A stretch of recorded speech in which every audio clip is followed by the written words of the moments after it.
Office যাওয়ার তাড়া আর সেই সময় নিয়ে এসছে বাজার থেকে ইলিশ মাছ, আর এদিকে বলছে ইলিশের কিছু একটা বানিয়ে দাও তো চটজলদি।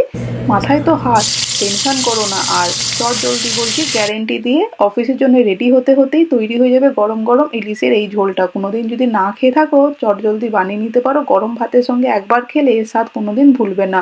নুন হলুদ মাখানো ইলিশ মাছগুলো সর্ষের তেলে ভালো করে ভেজে নিলাম, তুললাম না আর, কড়াইয়ের মধ্যে থাকতে থাকতেই ফোড়নে দিয়ে দিলাম সামান্য একটু চিনি, একটু নুন হলুদ আর কালো জিরে। সব কিছু ভালো করে এক 1 থেকে 2 মিনিটের জন্য ভেজে নিয়ে চেরা কাঁচা লঙ্কা দিয়ে দিলাম ঝালের জন্যে। লঙ্কাগুলো একটু ভেজে নিলাম 1 মিনিটের জন্য, এরপরে উষ্ণ গরম জল দিয়ে দিলাম যতটা ঝোলের জন্য দরকার। এরপরে এটাকে ঢাকা দিয়ে 5 থেকে 7 মিনিটের জন্য একটু ফুটিয়ে নেবো, মাছগুলো যাতে ভালো করে সেদ্ধ হয়ে যায়। মাছ সেদ্ধ হয়ে এসছে আর এখানে কিন্তু ঝোলটাও কমে এসছে। নামানোর 2 মিনিট আগে কিন্তু দিয়ে দিতে হবে স্পেশাল ভাজা মশলা।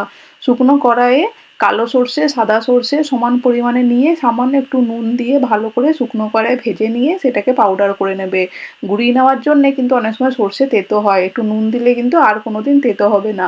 এই পাউডারটা একটু মিক্স করে দাও মশলাটা দিয়ে, 2 মিনিট পরে নামিয়ে দাও। উফ কি দারুণ খেতে লাগে গরম ভাতের সঙ্গে। অবশ্যই ট্রাই করে কমেন্ট করে জানিও কেমন লাগলো আজকের রেসিপি।